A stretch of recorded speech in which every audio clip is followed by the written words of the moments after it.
trying to stay on that timeline. I appreciate that. For those of you who weren't here, we have, our colleagues are all trying to, everybody wants to ask questions. Everybody is scheduling tightly, so if you try to stay to your time, I would appreciate that.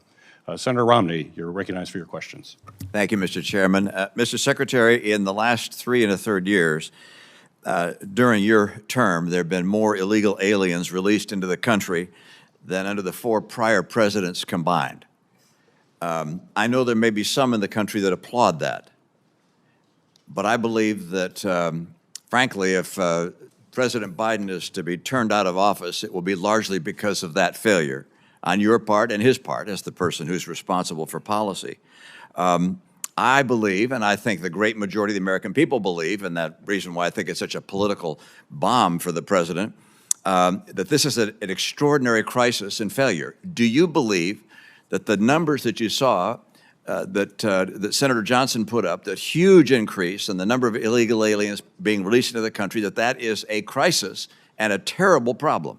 I have, Senator. That's a yes or no. Senator, I have said previously that it is a crisis, and it is something that we work to address every single day. Good, thank you. Let me turn. The House, I believe, House of Representatives, took action to underscore the extent of this crisis, and the Democrats decided they didn't want to spend more time talking about that. But I'm going to ask you a couple questions.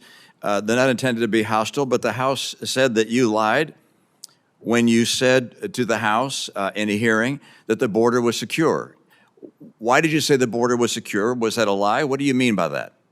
Senator Romney, allow me to assure you that I have honored the oath of office that I have taken more than 5 times in my 22+ years of federal service. Let me go back to the question. That's as accurate as it is irrelevant, which is, my question is, you said that the border was secure.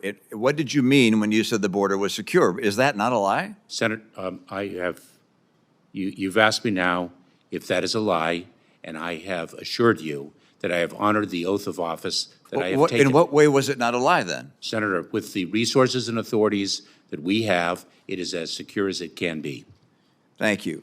Second question. The law states, and the House correctly noted, that encounters at the border and people seeking parole and so forth should be detained, and yet you release them.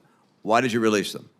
Senator, we release individuals into immigration enforcement proceedings when our detention capacity cannot meet them in detention, and they do not pose a threat to public safety or national security based upon the screening and vetting that we perform at the border. Clearly that screening and vetting was insufficient given the number of murders and other crimes committed by a number of those people so released. But is there a law when the detention facility is full? I understand why you say I can't put them in detention, which the law requires, if there's no more detention space. But does the law indicate what you then do? Because under President Trump, they were sent back to Mexico, as I understand it. And under your administration, they were released into the country. Am I wrong in that assessment? Yes, you are, Senator, respectfully.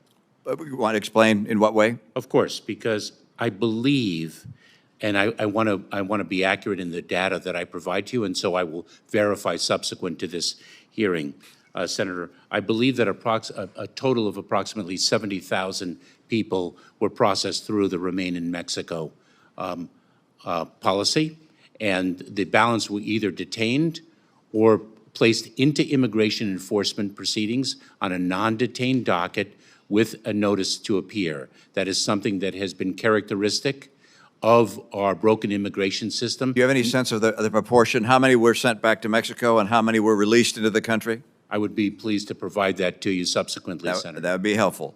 The law also, and the House correctly noted, that asylum seekers should be evaluated individually, not released en bloc, and yet they were released en bloc. Why is that? Senator, I don't know to what the House was referring, because we make individualized asylum determinations. Our asylum officers are trained to do so based upon the facts presented to them in each case. Well, I would refer you to the articles of impeachment, which I presume you've had the chance to read. Is that right? Actually, I have not read the articles of impeachment. I probably want to do that because it alleges that you haven't that you did not follow the law of the United States of America, and either you or your legal counsel ought to read that to make sure that you are following the law of the United States of America. But it indicates that individuals are to be evaluated individually and not let go or not released into the country en bloc, and yet it says that you did release en bloc large numbers of individuals into the country that should have been individually evaluated. Is that the case or not the case? That is not the case. Thank you, Mr. Chairman. I've used my time. Thank you. I appreciate